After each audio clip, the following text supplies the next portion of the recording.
मेरी विनती है कि वो लोकतंत्र के इस पावन उत्सव के भागीदार बने और मतदान का नया रिकॉर्ड बनाए। याद रखें, पहले मतदान फिर अन्य कोई काम।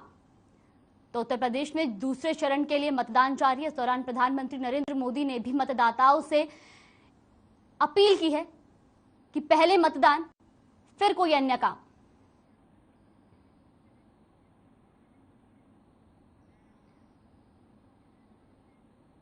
तो वहीं यूपी में आज दूसरे चरण का चुनाव है, जहां 9 जिलों की 55 सीटों पर वोटिंग जारी है। तो वहीं चुनाव के मद्देनजर सुरक्षा के कड़े इंतजाम किए गए। सभी प्रमुख राजनीतिक दलों के नेताओं ने चुनावों में पूरा दम लगा दिया है। बता दें कि इस चरण में कुल 586 उम्मीदवार मैदान में है, जिसमें 2,01,42,441 मतदान इन उम्मीदवारों के भाग्य का फैसला करेंगे। तो वहीं प्रदेश के सीएम योगी आदित्यनाथ और डिप्टी सीएम दिनेश शर्मा ने दूसरे चरण में लोगों से बीजेपी के पक्ष में वोट करने की अपील की है।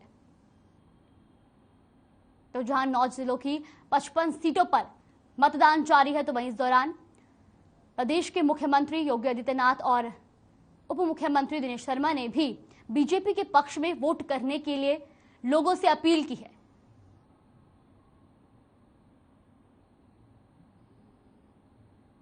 तो जहां 586 उम्मीदवारों की किस्मत का दूसरे चरण के चुनाव में फैसला होना है, तो वही इस दौरान मुख्यमंत्री योगी आदित्यनाथ ने भी लोगों से मतदान करने की अपील की है। वहीं उन्होंने बीजेपी के पक्ष में वोट करने की अपील की है। साथ ही आपको बता दें कि डिप्टी सीएम दिनेश शर्मा ने भी जहां मतदाताओं से बीजेपी के पक्ष में वोट करने की अपील की है। तो 9 जिलों की 55 सीटों पर आज दूसरे चरण में मतदान जारी है। भारतीय जनता पार्टी की डबल इंजन की सरकार की लोक कल्याणकारी नीतियों से पूरा प्रदेश लाभान्वित हो रहा है। आपका एक वोट प्रदेश की समृद्धि एवं विकास में अहम भागीदार साबित होगा। इसलिए अपना वोट कमल के निशान पर दें और प्रदेश से गुंडा राज और माफिया राज को खत्म करने के लिए बनाई गई डबल इंजन सरकार की रणनीति में सहायक बने। भाजपा को दिया गया एक वोट महिलाओं को सुरक्षा, बच्चों को शिक्षा, गरीबों को राशन और आवास और प्रत्येक नागरिक के जीवन में खुशहाली लाने वाला साबित होगा। इसलिए जोर से कमल का बटन दबाइए और भारतीय जनता पार्टी को विजयी बनाएं। जय जय श्री राम। नमस्कार, हमारे उत्तर प्रदेश के प्रिय मतदाता भाइयों बहनों, लोकतंत्र का महापर्व अपने द्वितीय चरण में प्रवेश कर गया है। उत्तर प्रदेश में विकास अपने चरम बिंदु पर पहुंचे। हमारा उत्तर प्रदेश सर्वोत्तम प्रदेश बने, नंबर 1 का उत्तर प्रदेश बने। इसलिए इस महायज्ञ में हमें अपनी आहुति देनी है मत के रूप में। आइए हम सब लोग अपने घरों से निकलकर भारी मतदान में हम सब शामिल हो। लोकतंत्र के इस महापर्व में ये राष्ट्र रक्षा यज्ञ है और आहुति हमारा अपना मत है।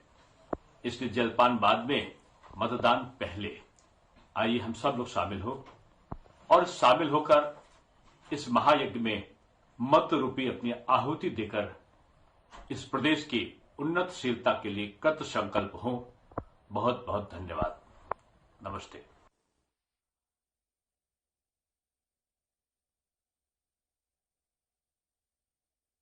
उत्तर प्रदेश के दूसरे चरण का मतदान जारी है। तो वह इस मौके पर उत्तर प्रदेश के सीएम योगी आदित्यनाथ और डिप्टी सीएम दिनेश शर्मा ने भी उत्तर प्रदेश की जनता से बीजेपी के पक्ष में वोट करने की अपील की है। तो वहीं आपको बता दें कि दूसरे चरण में 9 जिलों की 55 सीटों पर मतदान जारी है।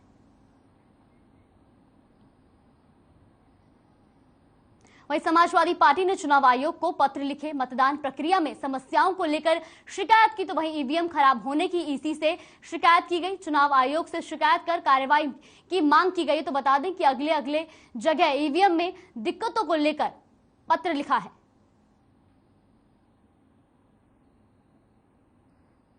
तो ईवीएम में दिक्कतों को लेकर जहां समाजवादी पार्टी ने इलेक्शन कमीशन से ईवीएम खराब होने की शिकायत की है।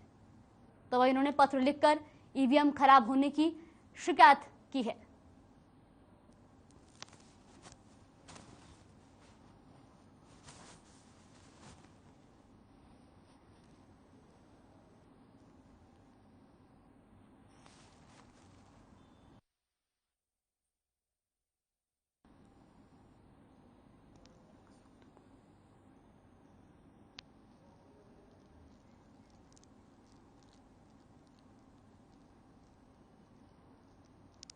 वही अगली खबर बदायूं से है, जहां मकसूदपुर और बसंत नगर में मतदान का बहिष्कार किया गया। विकास न होने से नाराज लोगों ने वोटिंग करने से इनकार कर दिया। दोनों गांवों में क्षतिग्रस्त सड़कें सिस्टम की फजीहत का यहां मुद्दा बना और ग्रामीणों ने काफी रोष देखने को मिला। वहीं ग्रामीणों का आरोप है कि दर्जनों शिकायत करने पर भी सिर्फ आश्वासन ही मिलता है। अफसरों के मनाने पर भी ग्रामीण नहीं माने, तो वहीं 4 घंटे में एक भी वोट नहीं डाला गया। इसी के साथ डीएम या जिला पंचायत के जिम्मेदारों से लिखित आश्वासन के बाद मतदान की शर्त रखी गई।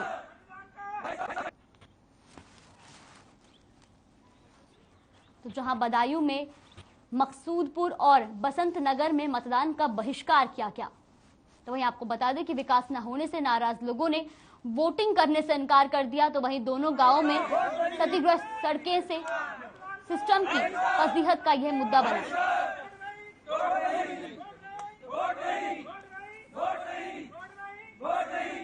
और ग्रामीणों में काफी रोष देखने को मिला। तो वहीं ग्रामीणों का आरोप है कि दर्जनों शिकायत करने पर भी सिर्फ आश्वासन ही मिलता है। अफसरों के मनाने पर भी ग्रामीण नहीं माने और 4 घंटे में एक भी वोट नहीं डाला गया।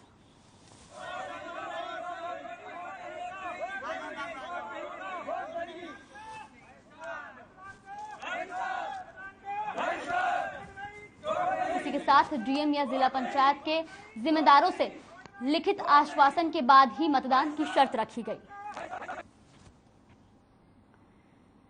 वही अगली खबर लखनऊ से है, जहां बीजेपी प्रदेश कार्यालय में लोगों को सदस्यता दिलाई जा रही है। इसी के साथ प्रदेश के कई ब्राह्मण संगठन बीजेपी को समर्थन दे रहे हैं। वही उत्तर प्रदेश के 138 ब्राह्मण संगठन बीजेपी को चुनाव जिताने के लिए समर्थन भी दे रहे हैं। सभी ब्राह्मण संगठन समर्थकों का एक नाम संयुक्त विप्र मोर्चा रखा गया। वहीं संयुक्त विप्र मोर्चा नाम से 138 ब्राह्मण संगठन बीजेपी को समर्थन देंगे।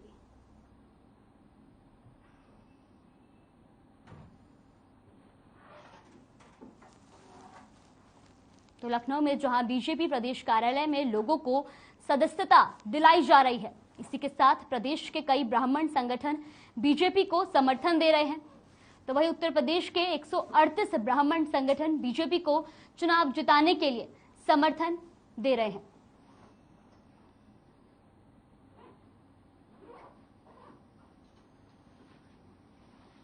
तो सभी ब्राह्मण संगठन समर्थकों का एक नाम संयुक्त विप्र मोर्चा रखा गया। तो संयुक्त विप्र मोर्चा नाम से 138 ब्राह्मण संगठन बीजेपी को समर्थन देंगे। तो वहीं लखनऊ बीजेपी कार्यालय में सभी ब्राह्मण संगठनों को सदस्यता दिलाई गई।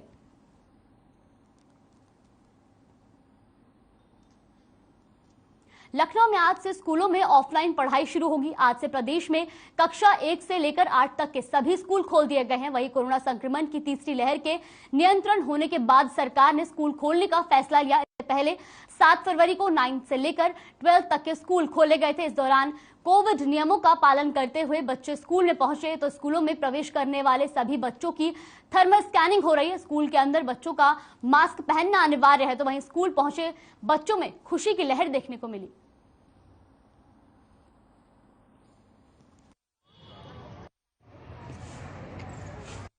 आकृति, आज से आपके स्कूल खुल गए हैं, कैसा लग रहा है आपको?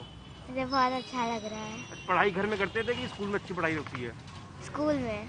अच्छा, कैसे सोशल डिस्टेंसिंग को मेंटेन करोगे? क्या क्या कोविड के नियमों का पालन करोगे आप? हम लोग दूर दूर बैठेंगे स्ट्रीट्स में और हम लोग दूर दूर चलेंगे।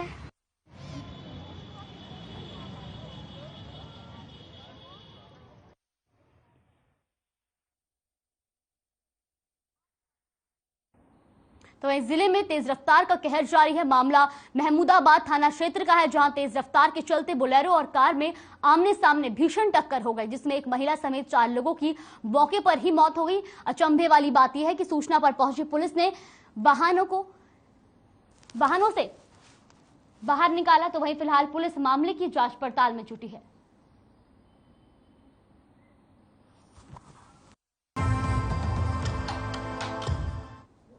ब्रेक के बाद स्वागत है आपका। तो चलिए रुक कर लेते हैं खबरों की ओर, जहां उत्तर प्रदेश के विधानसभा चुनाव 2022 में भारतीय जनता पार्टी के स्टार प्रचारक देश के रक्षा मंत्री राजनाथ सिंह ने चौथे और 5वें चरण के मतदान वाले क्षेत्रों में मोर्चा संभाल लिया है। राजनाथ सिंह ने बाराबांकी के रामनगर के साथ हैदरगढ़ विधानसभा क्षेत्र में भाजपा के प्रत्याशियों के समर्थन में चुनावी सभा की। इसके बाद वे रायबरेली के ऊंचाहार विधानसभा क्षेत्र में रैली करने पहुंचे। यहां पर उन्होंने भाजपा के प्रत्याशी दिनेश रावत के समर्थन में चुनावी सभा को संबोधित किया। इससे पहले उन्होंने रामनगर के यूनियन इंटर कॉलेज में भाजपा प्रत्याशी विधायक शरद कुमार अवस्थी के समर्थन में जनसभा की।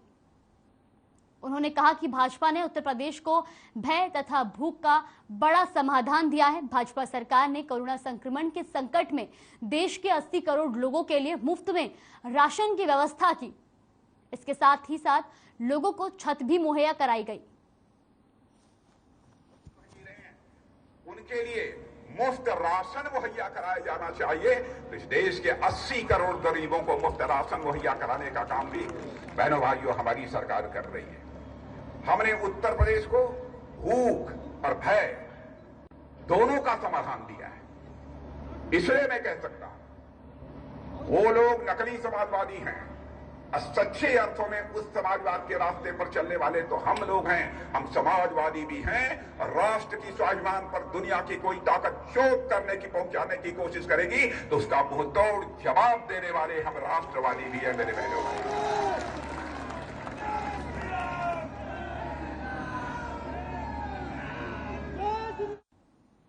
वहीं डिप्टी सीएम दिनेश शर्मा ने बीजेपी कार्यालय में प्रेस कॉन्फ्रेंस की, जिसमें उन्होंने कहा कि प्रदेश की जनता विकास की सुगंध का आनंद ले चुकी है। अब हत्या अपहरण करने वालों को जनता नकार चुकी है। साथ ही उन्होंने कहा कि कुछ नेता सपना देखने के बाद बोल रहे हैं कि हम आसमान से तारे तोड़कर लाएंगे। ये वही लोग हैं जिन्होंने लोहिया आवास के 27 लाख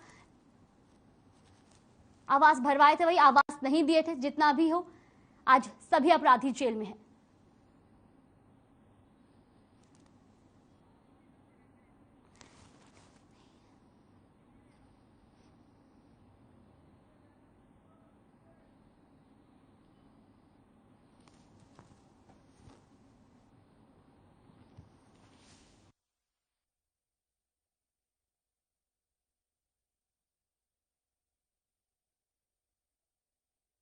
बिजली है दी जाएगी।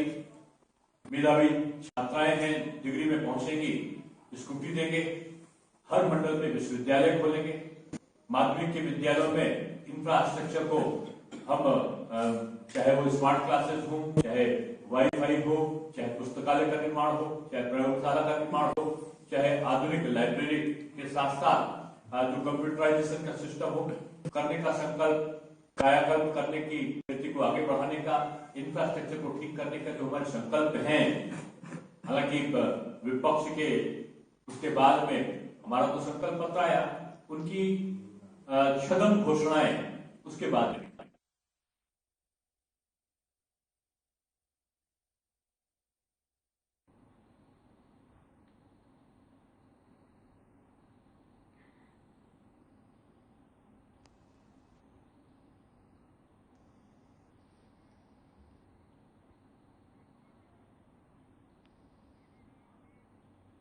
तो वहीं कांग्रेस महासचिव प्रियंका गांधी वाड्रा ने मुख्यमंत्री योगी आदित्यनाथ के ट्वीट पर पलटवार करते हुए कहा कि मेरे और राहुल के बीच विवाद हो ही नहीं सकता है। मैं अपने भाई के लिए अपनी जान दे दूंगी और मेरा भाई भी मेरे लिए अपनी जान दे देगा। तो विवाद कौन सा है? ये योगी जी मन में विवाद है। दरअसल मुख्यमंत्री योगी ने ट्वीट किया था कि भाई बहन ने अपना विवाद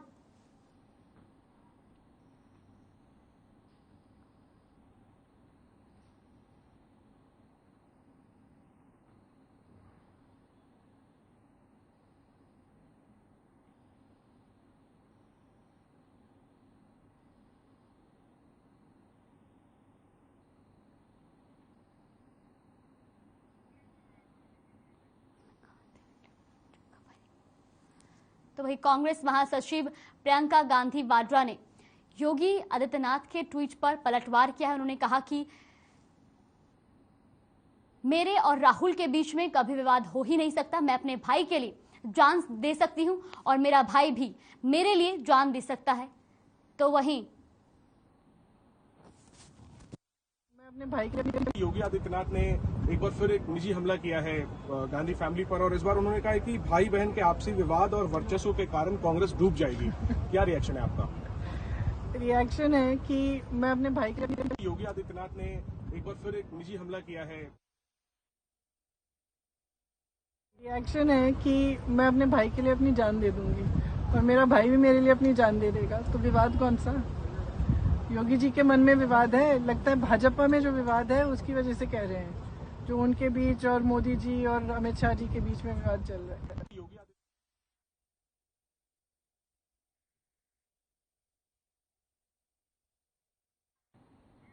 फिलहाल के लिए अपना उत्तर प्रदेश में बस इतना ही। खबरों में बने रहने के लिए देखते रहिए हर खबर।